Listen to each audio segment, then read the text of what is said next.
In the last class we had before the Hanukkah break, we started looking at the second of the four establishments of mindfulness, which is mindfulness of feelings.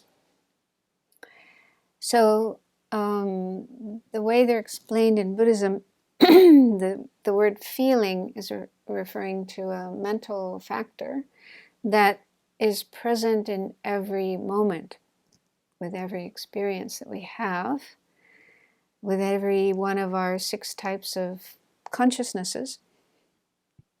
So seeing, hearing, smelling, tasting, bodily sensations, and the mental consciousness, which includes thoughts, memories, and so on. So with each one of those experiences, there is always a feeling present. And there are only 3 types of feelings: pleasant feeling, unpleasant feeling, and neutral, or neither pleasant nor unpleasant. So this term feelings, the way we use it in Buddhism, isn't equivalent to the Western notion of emotions. Because for one thing, emotions are much more varied. There's many, many, many different kinds of emotions. So feelings are a much more basic, fundamental level of experience, but they cause emotions. I'm pretty sure of that. I'm pretty sure that whenever we do have emotions, they start off with a feeling. So, for example, when we have an unpleasant feeling, that can lead to anger, or even just irritation, aversion. It could also lead to jealousy. For example, if we're kind of in a bad mood, not feeling very happy, and we see some people laughing and looking like they're having a great time, we may have an unpleasant feeling seeing that and feel some jealousy, like, oh, I want to, why do they have to be so happy? I want to be happy too, or something like that. So unpleasant feelings can give rise to those emotions: anger, aversion, jealousy. And then when we have pleasant feelings, that usually gives rise to attachment, wanting, craving, grasping, those kind of emotions. So the first step in the practice of mindfulness of the feelings is to become aware of them, to notice them, because they are there. They're happening in our mind, but we may not always be aware of them. So let's start by doing some meditation on this. So make yourselves comfortable. Remember the positive motivation you generated earlier with the previous meditation. Bring that back into your mind. And again, have the wish that you will learn something during this session that will help you to be more helpful to others and to the world, and help you to grow spiritually.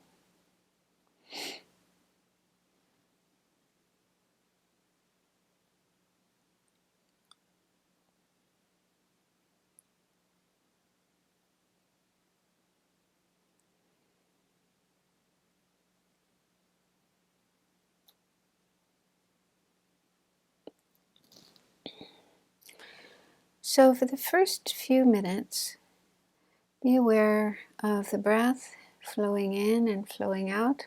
So as we've done many times before. Remember, when we do this, we're not trying to control the breathing, manipulate the breathing, just allowing the body to breathe in a natural way. And doing our best to remain attentive to the breathing. Each full inhalation, each full exhalation of the breath, one breath after another. And whenever the mind wanders away from the breath to some other object, a thought, a memory, a sound outside, as soon as we notice that, we let go of that other object and bring our attention back to the breathing.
Continue to be aware of the breathing, but let your awareness expand to the rest of your body.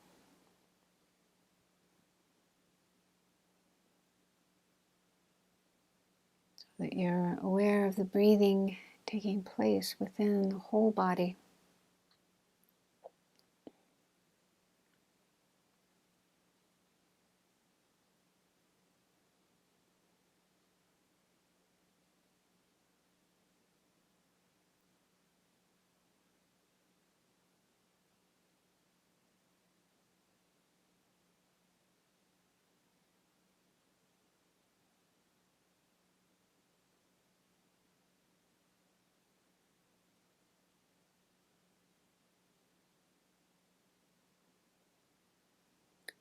And let your body and your mind become calm.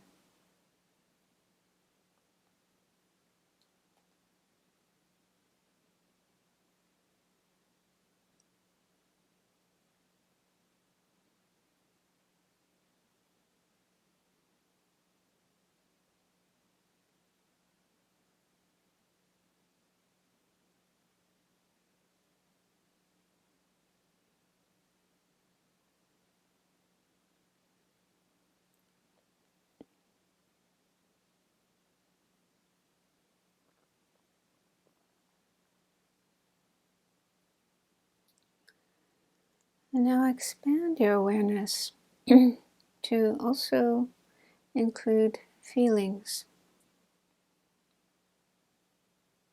So you continue to be aware of your breathing coming in and going out within your body. Now just see if you can notice the arisal of feelings. Some of the feelings may be pleasant ones, some may be unpleasant, some may be neutral, neither pleasant nor unpleasant. So just notice them without thinking about them, analyzing them, wondering where they come from. Simply take note, be aware.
also see if you can notice if the feelings are permanent or impermanent.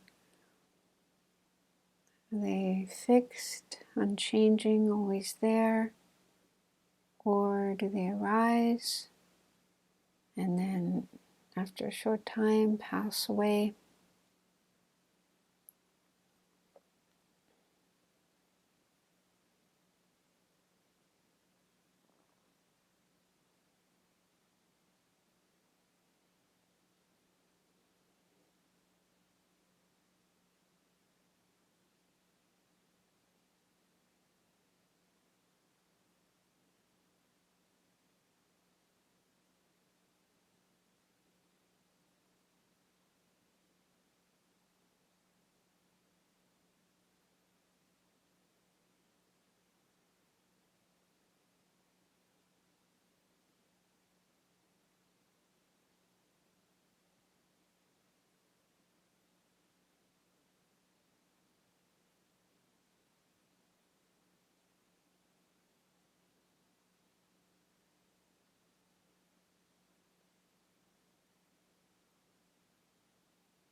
And also see if you can notice if when there's a pleasant feeling, there's a kind of craving for more of that pleasant feeling, for it to last.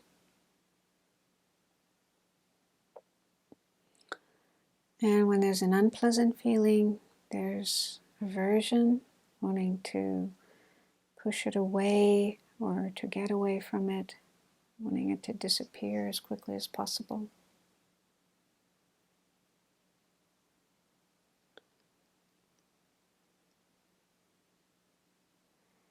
Neutral feelings are more difficult to recognize, but if you do manage to notice a neutral feeling, try to notice what that leads to. Maybe a sense of complacency, just wanting that feeling to continue.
So I was asking you quite a few things to do during that meditation. You may not have been able to do all of them, but yeah, the idea is to observe feelings and then also observe their impermanence. They are impermanent, so it's good to be able to observe that.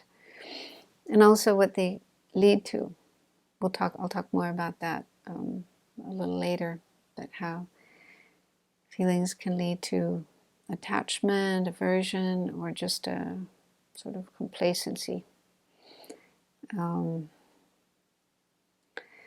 So in your book, at the beginning of this section on mindfulness of feelings, it's the bottom of page 43, it says that with this second establishment of mindfulness on feelings, we enter into the meditation on the second of the four truths, the true origins of dukkha. So to understand that better, I'd like to read some passages from this book by Bhante Gunaratana called The Four Foundations of Mindfulness in Plain English. So he starts with a story. This is a story from the Buddha's time. So there was one disciple of the Buddha whose name was Nakulapita. And this man was very devoted to the Buddha, and he was quite old. I think I read somewhere else he was in his 90s, so his body was pretty worn down. And he went to see the Buddha, and he said, "I am aged, Venerable Sir, come to the last stage, afflicted in body, often ill. Let the Blessed One instruct me." So he's asking the Buddha for teaching. So the Buddha said, "So it is, householder. If anyone carrying around this body of yours were to claim to be healthy even for a moment, what is that other than foolishness? You should train yourself thus. Even though I am afflicted in body, my mind will not be afflicted." I'll repeat that. That's very profound. Even though I am afflicted in body, my mind will not be afflicted. So Nakulapita was very happy with what the Buddha said, and he thanked him, paid respect to the Buddha, and then he went to Venerable Shariputra, one of the main disciples of the Buddha, and asked Shariputra to explain what the Buddha meant. So Venerable Shariputra said, "A person who is unfamiliar with the teaching of the Buddha regards the five aggregates as his self. With the change and decay of these aggregates, there arises in him sorrow, lamentation, pain, grief, and despair. Thus he is afflicted both in body and mind." So someone who doesn't understand the Buddha's teachings and doesn't know how to practice them, when their body gets old and ill and so on, then not only do they have physical suffering, they also have mental suffering. And then Shariputra goes on, "A noble disciple who has heard the Dharma, on the other hand, does not regard the aggregates as his self. The aggregates may change, but sorrow, lamentation, pain, grief, and despair do not arise in him. Thus, though he may still be afflicted in body, he is not afflicted in mind." So Nakulapita rejoiced, was very happy, and understood that this advice would be very beneficial for him in the future. So Bhante Gunaratana gives an explanation of this. He says, "We can say that the entire teaching of the Buddha is based on feelings. Toward the end of his life, after 45 years of teaching, the Buddha said, "Monks, I have taught only two things, suffering and the end of suffering." The story of Nakulapita points to the essence of the Buddha's teaching on ending the feeling of suffering. Because of our untrained body, senses, and consciousness, we suffer physical pain, such as that caused by illness and aging, and emotional pain, such as sorrow and grief. Our suffering arises, as Venerable Shariputra said, because we regard the five aggregates, body, feelings, discriminations, compositional factors, and consciousness, as being in ourself. So we may have a sense of the I, the self, being kind of like the container of our five aggregates, the thing that holds them all together, or ourself as being in them. So sometimes we may have the feeling of there's our body and mind, and the self is somewhere inside. So those are different ways in which we may perceive ourself.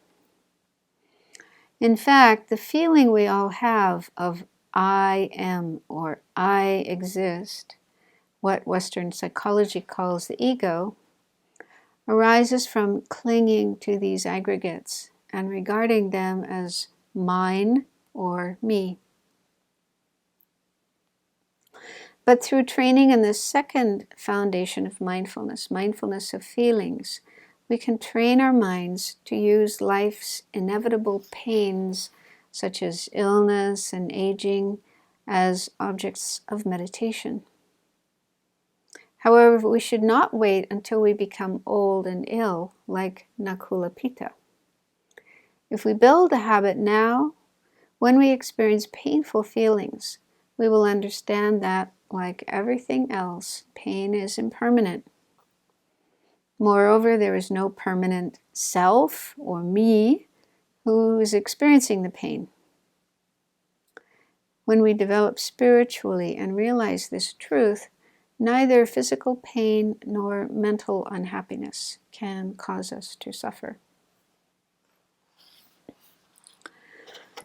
So I think that's a nice explanation of the benefits of becoming more aware of our feelings and learning how to manage them wisely and skillfully so that they don't lead to afflictive emotions. And he's mainly talking about the affliction of emotion of anger or aversion or distress when there's painful feelings in our body or in our mind. So feelings are there. Feelings do exist, and we can't stop them because it's an ever-present mental factor. And I'm pretty sure that even Buddha has feelings, although he doesn't have any more suffering ones. He doesn't have painful feelings, but only pleasant feelings. But anyway, it is a part of our mind. Feeling is a part of our mind. And we can't stop it. We can't prevent them from happening. But we can work with how we respond, how we react to feelings. And so some ways of responding to feelings can lead to more suffering. For example, don't know if you've heard this before, but in one sutra, the Buddha spoke about arrows, saying that having pain, he was mainly talking about physical pain, but I think it could also apply to mental pain, mental suffering. He said having some kind of suffering is like being shot with an arrow. And depending on how we react to that experience, we might inadvertently shoot ourselves with another arrow, just making our suffering worse rather than better. So how we do that is, in addition to or on top of the physical pain or the mental suffering, we have lots of thoughts like, oh, poor me, oh, this is terrible, maybe it's going to last forever. So we have all these kind of unpleasant, unhappy thoughts proliferating in our mind that don't help. They don't make the pain go away, and they just make it worse. They just make the situation worse. Another thing Buddha spoke about that happens is people try to escape from the suffering. They find it unbearable, and then they try to find some escape. And the things they do to escape from suffering, for example, drugs and alcohol and eating and entertainment and so on, don't really relieve the problem, solve the problem, and they may even make more problems. People get addicted to these substances, and then that can cause further problems. And also, we're just indulging, entertainment and so on. Then we're indulging in our attachments, our desires, and so that increases. And then with more attachment, more desire, we continue creating the causes to be born in samsara rather than getting out of samsara. And so that's an example of how we can respond in an unwise way, in an unskillful way to painful feelings, unpleasant feelings. Whereas the Buddha said a disciple, a learned and knowledgeable and trained disciple, will not do those things when they have painful feelings. Instead, they will practice mindfulness. They will just simply be aware of the feelings and aware of how they are impermanent. They don't last, they're impermanent. And also unsatisfied. The marks of existence: and impermanence, unsatisfactoriness, that this is just part of samsara and I have to get myself out of samsara. And then selflessness. We can actually use painful feelings, painful experiences to deepen our understanding of the lack of a self. As Bhante Gunaratana said, there is no permanent self or I or me who is having these experiences. So there are more wise and skillful ways of dealing with feelings that lead to liberation from suffering rather than just increasing the suffering. Yeah, so back to the book. On the top of page 44 of your book, it says, start by observing your physical... There's a mistake here. I don't know what happened. I thought something went wrong when I was putting together the book. It says, what you have says, start by observing your physical and mental sensations and physical feelings. So that's not correct. It should say, start by observing your physical and mental sensations. Cross out the physical feelings. So, in other words, just observe the different experiences you have with your 6 senses. Seeing, hearing, smelling, tasting, bodily sensations, and then the mental consciousness. So pay attention to those experiences and try, not easy to do, but try to identify what kind of feeling is accompanying each of those. So initially, we'll probably only recognize some of our feelings, the really gross ones, like a really unpleasant feeling we may have when we smell a bad odor, or we see something unpleasant, or hear an unpleasant sound. Or a really pleasant feeling that we may have when we see something beautiful or have a nice smell or a nice feeling in our body.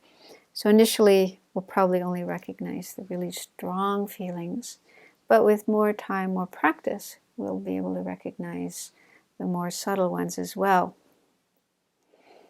And so what the Buddha said in the sutra of the establishments of mindfulness, he said, just identify these 3 types of feelings. So he said, when you experience a pleasant feeling, just understand, I feel a pleasant feeling, and so on. I feel an unpleasant feeling. I feel a neutral feeling. So just have this objective recognition or identification of the feeling, and to do so without conceptualizing about it, about the feeling itself or its source, like don't get into worrying about where did this feeling come from, what caused it. So just be aware of it without making a big story out of it. So give some examples. For example, what feeling do you experience when the sun's rays touch your skin? When you're hungry, after someone points out a mistake you make. So that's more on the mental level. So when somebody says some unpleasant words to us, words we don't want to hear. So what kind of feeling do we have there? Also, when we have memories, sometimes memories will just pop up in our mind involuntarily. Yeah, I don't know about you, but this happens to me all the time. These memories of past experiences pop up, and some of them are pleasant, so I have a pleasant feeling. Some of them are unpleasant, so there's an unpleasant feeling. Or thinking about the future, when we imagine or plan for the future, there's probably feelings there as well. Thinking about meeting a friend at a restaurant will probably have a pleasant feeling. Or thinking about having to do something you don't really want to do, you probably have an unpleasant feeling. So just pay attention and try to point out, notice if they're pleasant or unpleasant. And again in this book, Bhante Gunaratana talks about noticing how our feelings or moods can change without choice or control due to different factors that can occur. So he says, watching how quickly our feelings change without any effort on our part, we realize another important truth. We begin to see that feelings are just feelings, not my feelings or parts of me. So they're conditioned phenomena. So because of something happening external to us, then our feelings can change. Or because of something happening internally, like a memory popping up, these involuntary memories popping up, then our feelings can change. So it's not that we have control over our feelings or we have choice over our feelings, but they just occur because of various causes and conditions. We realize that we often identify so closely with our feelings that they seem to be part of our basic identity. We say, my knee hurts whenever I sit down to meditate. Or, I am angry about the government. As if these feelings were unchanging parts of a self that is also permanent, everlasting, and immutable. But if our feelings were identical with the self, and the self were permanent, then our feelings of pain or anger should also be permanent. Experience tells us that this is not the case. Feelings change, and our so-called self has no control over the changes. Observing this, we see very clearly that the self cannot be a permanent entity. So that's a more profound insight one can have with regard to this practice of observing feelings. But I think it's true, we do tend to identify very much with our feelings. But if we take a step back and watch them, we can see how, they do change, and often without any choice or control. I notice myself, sometimes I'll have an unpleasant feeling towards a certain person, and that may last for a while, but then even without making effort, that changes, and I'll start having pleasant feelings toward that person, or the other way around. You start off with pleasant feelings towards somebody, and then at a certain point of unpleasant feeling. It's the same person. Maybe they haven't done anything different, but something is happening inside of us. So by practicing mindfulness of feelings, observing our feelings, then we can gain more insight into impermanence, the changing nature of this type of experience. Also into unsatisfactoriness. For example, pleasant feelings, even though we want to hang on to them, we don't want them to go, but they don't last. So inevitably, eventually, they disappear and then are often replaced by unpleasant feelings. And then selflessness. We can't point to feelings as a real, permanent self or I, or as even things experienced by such a permanent self or I. And also, he talks about ways of working with pain, and he doesn't go into it in so much detail here, but in another book that he wrote, which is called Mindfulness in Plain English, there's a whole section on how to work with pain. And I have a file of that. And I've sometimes led it in retreats and meditation courses. And people have told me that after doing that meditation, their pain disappeared.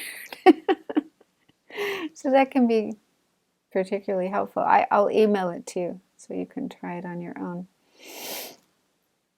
But yeah, it's basically using mindfulness to focus on an experience of pain that we may have in our body. And first we have to notice how there's the tendency to want to avoid the pain, get away from the pain, not want to look at it. So he's saying, don't do that. Instead, go right into it. And he says, you can use mindfulness to relax all the muscles. There's usually tension in that area around the pain. So relax the muscles around that area, and that itself might relieve some of the pain. And then he says, then relax your mind, because the mind is also tense with regard to pain. It's like, so just try to let go of that mental tension and just really focus on the pain itself and observe it.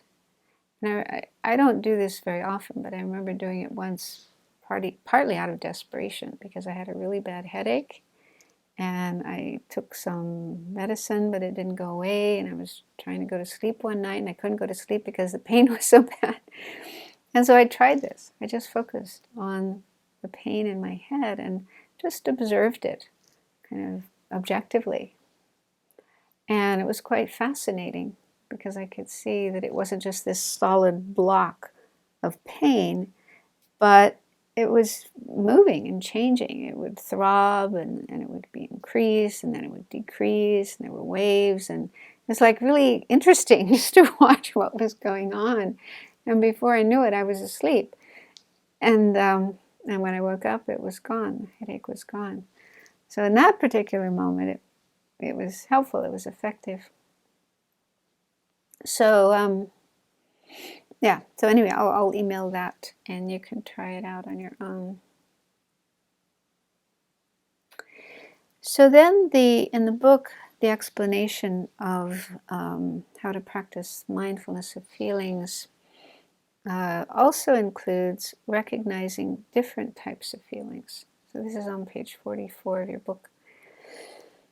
The next step, the second step, involves discerning worldly and unworldly feelings. So this is a more advanced level of observing feelings. So the three types of feelings, pleasant, painful, and neutral, each have two types, worldly and unworldly, or spiritual. So worldly feelings arise from contact with sense objects. So when we see things, hear things, smell, taste, have bodily sensations, and the feelings accompanying those would be worldly feelings. And I think also too with our mental consciousness. For example, if we remember having some physical experience or something we saw, something we heard. So that if that memory comes up and we have a feeling with it, then that would also be a worldly feeling.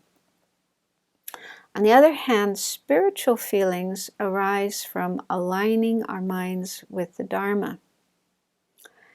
So here are some examples to understand this better. So for worldly feelings, there's painful worldly feelings or unpleasant worldly feelings. So this would be when we have contact with some undesirable sense object, something we find unattractive, unpleasant. Or if we don't get a desirable object that we want. So for example, having some physical pain, discomfort. Okay, so there will be an unpleasant feeling with that. And that's a worldly unpleasant feeling. Or if we don't get something we wanted, like maybe somebody brought a cake and everyone, took a piece of cake, and by the time we got there, there's only little crumbs left.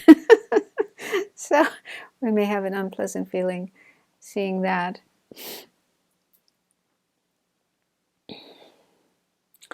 And then pleasant worldly feelings would be when we contact attractive objects, objects that we find attractive with any of our five senses, or with our mental consciousness, remembering pleasant things we have experienced in the past, or fantasizing.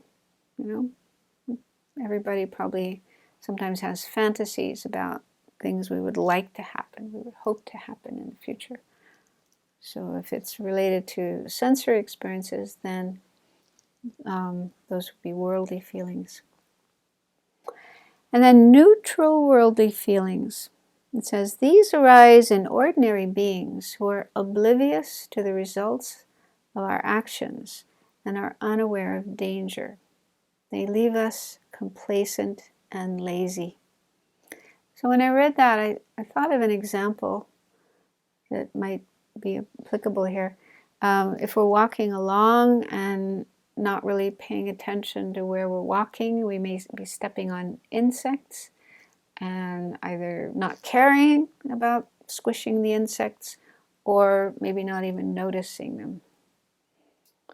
So that might be an example of a neutral feeling. We're just kind of complacent, but not really aware in a Dharma sense of what we're doing, and inadvertently causing suffering to other beings. Okay, so those are worldly feelings. Now, spiritual feelings.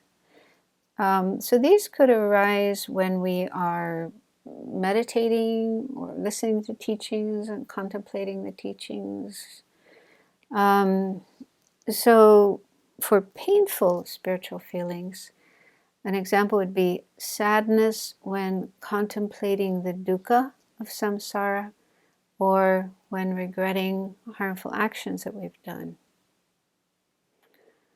So some meditations in Buddhism, and some practices in Buddhism are such that they don't make us feel joyful and delighted, but they could cause us to feel kind of sober and even sad, thinking about all the different kinds of suffering in samsara, thinking about the afflictions in our mind and in the minds of other beings, recognizing these afflictions and how they lead to suffering. So it's important that we do these meditations because we have to recognize the situation that we're in order to get ourselves out of it. But the feeling we may have when doing these meditations will be sad, at least in the beginning. After becoming more familiar with these meditations, we might even feel happy to be facing the truth, the reality, knowing that there is a way out. There's a way out of suffering. And so these meditations will give us energy to find a way out. But in the process, getting to that point, there may be some sadness. And then pleasant spiritual feelings, if we're meditating on patience, example here, the peace that comes from releasing anger. So just earlier we did a meditation on anger, looking at an experience of anger and trying to apply antidotes to that. So if we do a practice like that, and our mind changes so that we're no longer feeling so much anger or hatred, and instead we have patience and even compassion. And so there's a very pleasant feeling with that. Or the joy arising from altruism. So if we're meditating on loving kindness, compassion, and really genuinely feeling those, then that's a very pleasant experience. And then neutral spiritual feelings. It says here, feelings of equanimity, such as that in the fourth jhana. Well, that's probably not something we have experience of. But yeah, even before the fourth jhana, it said that when you're practicing calm abiding, working on developing calm abiding, at higher stages of calm abiding, you can have this virtuous state of equanimity. But maybe also contentment. I don't know. Just feeling content. It's hard to know if that's really a neutral feeling or a pleasant feeling. You're just feeling content with what you have and where you're at, the simple life you have, the simple practice you have, and so on. Yeah, a little harder to recognize that one. So anyway, this is another level of the practice of mindfulness, of feelings. But we could probably start doing this right from the beginning. Like, for example, when we are practicing meditation or listening to teachings or studying teachings, reading teachings, we might notice different feelings arise in our mind. Some not so pleasant, sad, but not in a negative way, more in, oh, wow, this is kind of pointing out to me something I never really thought about before, but I could see how, yeah, it is important to think about it. But also some pleasant feelings, hearing about the possibility of attaining enlightenment and so on. Wonderful things that the Buddhas and Bodhisattvas do. So that could bring pleasant feelings in our mind. So yeah, in the context of learning or practicing the Dharma, we may have pleasant or unpleasant feelings. So those would be spiritual feelings, as opposed to the ones we experience in our everyday life. Probably most of our feelings are worldly feelings, because just in the course of our day, we're, seeing so many things, visual objects, hearing sounds, smelling odors, and so on and so forth, having physical sensations in our body, having lots of thoughts in our mind. And if they're just concerned with sense objects, then those feelings would be worldly ones. So there we do have to be careful to try not to have those feelings lead to afflictive states of mind. So the last paragraph in this section says we can also examine the causes and results of feelings. The causes of feelings are contact with objects. So if we look at something and have a pleasant feeling or an unpleasant feeling, well, it's because we looked at that object. That object became an object of our mind, and that triggered off this particular feeling. So contacting objects is one of the causes of feelings. But the second cause is karmic imprints from our past actions. So it is said that this is one way that karma ripens. Karma created in the past ripens as feelings. So when we have a pleasant feeling, it's the ripening of good karma, virtuous karma we created in the past. When we have an unpleasant feeling, that's the result of negative karma, non-virtuous karma created in the past. And then neutral feelings would be the result of neutral karma. So that explains why different people have different feelings with regard to the same object. Yeah. So different people can look at the same thing or hear the same sound or smell the same odor or whatever. And some have a pleasant feeling, some have an unpleasant feeling, and some have a neutral feeling. So it's not the object itself that's causing us to have that feeling. It may seem like that. It's like that object is making me feel pleasant or making me feel unpleasant, as if my mind has nothing to do with it. So if that was the case, everybody would have the same feeling when they contact that object. But that is obviously not the case. Of course, there could be other factors as well, things that we may have experienced in this lifetime. But according to Buddhism, the main factor is our karma from the past. And then it talks about the results of feelings. So the results of feelings are usually craving and grasping. Craving to experience pleasant feelings, craving not to be separated from pleasant or neutral feelings, and craving not to experience unpleasant feelings. So you may have heard an explanation of the 12 links, and both feeling and craving are among the 12 links. Feeling is link number 7, and craving is link number 8. So they do have a cause and effect relationship. And yeah, it is said that there are these 3 kinds of craving that arise from feeling. So when we have a pleasant feeling, usually, if we're not careful, that leads to one type of craving. Craving to not be separated from pleasant feelings. So it's like, I want that feeling to last and to keep happening again and again. I don't want to be separated from it. So that's one type of craving. And then when we have an unpleasant feeling, that leads to craving to be separated, to get away. So that's also a kind of craving,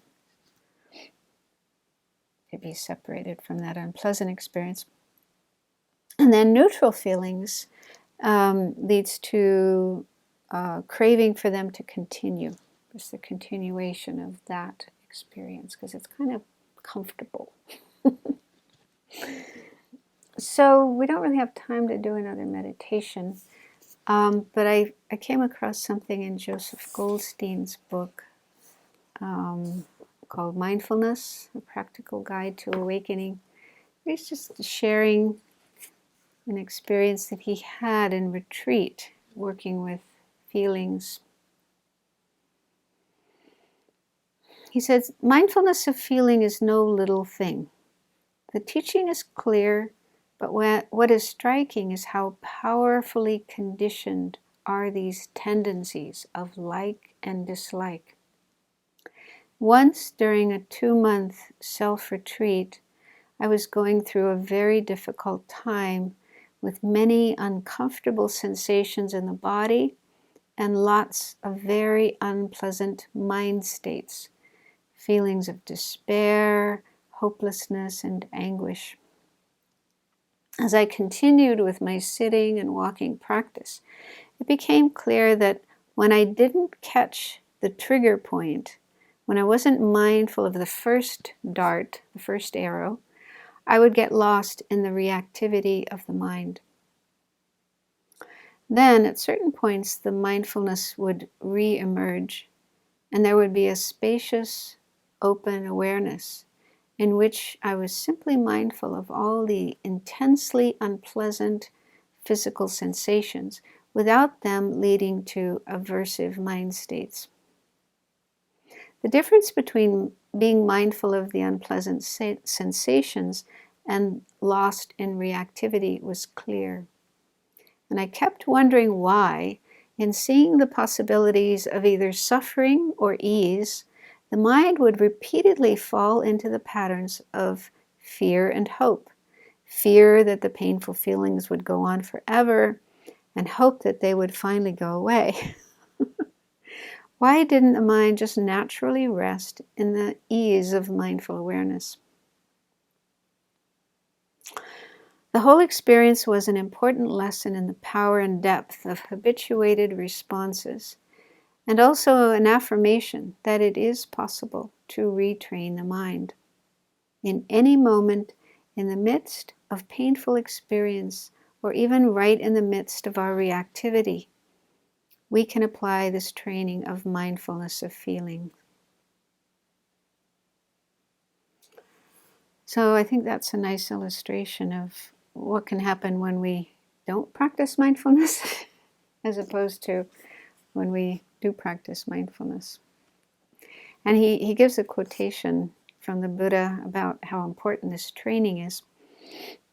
So this is what the Buddha said: "Monks, that one shall here and now make an end to suffering without abandoning the underlying tendency to lust for pleasant feeling, without abolishing the underlying tendency to aversion towards painful feeling, without extirpating the underlying tendency to ignorance in regard to neither painful nor pleasant feeling, this is impossible."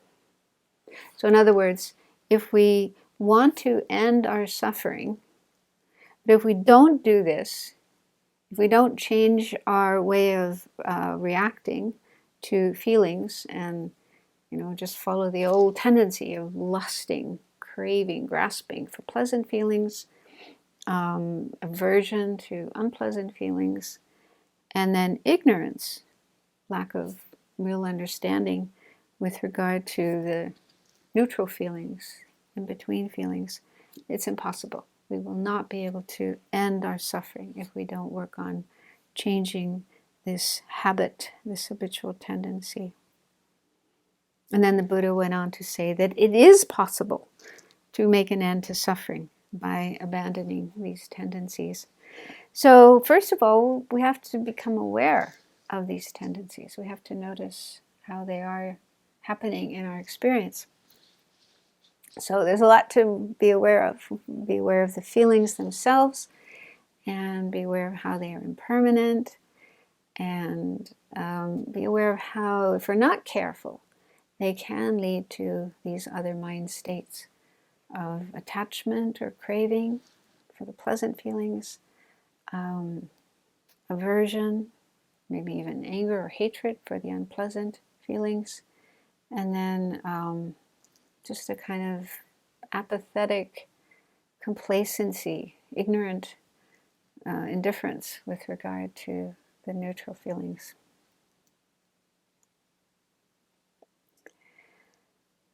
Well, we've run out of our time for today, and we don't have time to meditate, but we will do some more meditation next time. And next class, we'll also move on to the third of the 4 establishments of mindfulness, mindfulness of mind.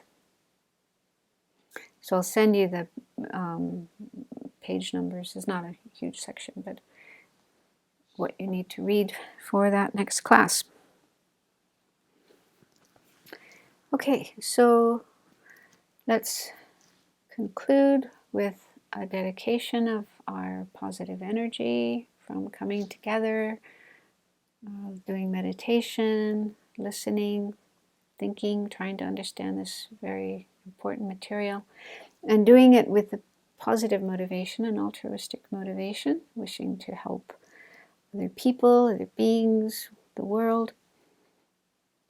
So let's share this positive energy with others, that it may be the cause for all living beings everywhere to become free of the suffering that comes from not knowing how to deal wisely with our feelings, and instead letting ourselves be driven by the habitual tendency to have attachment or lust and aversion or hatred, and then ignorance. So may all beings become aware of their experiences and bring about a transformation of their experiences in order to be free of suffering.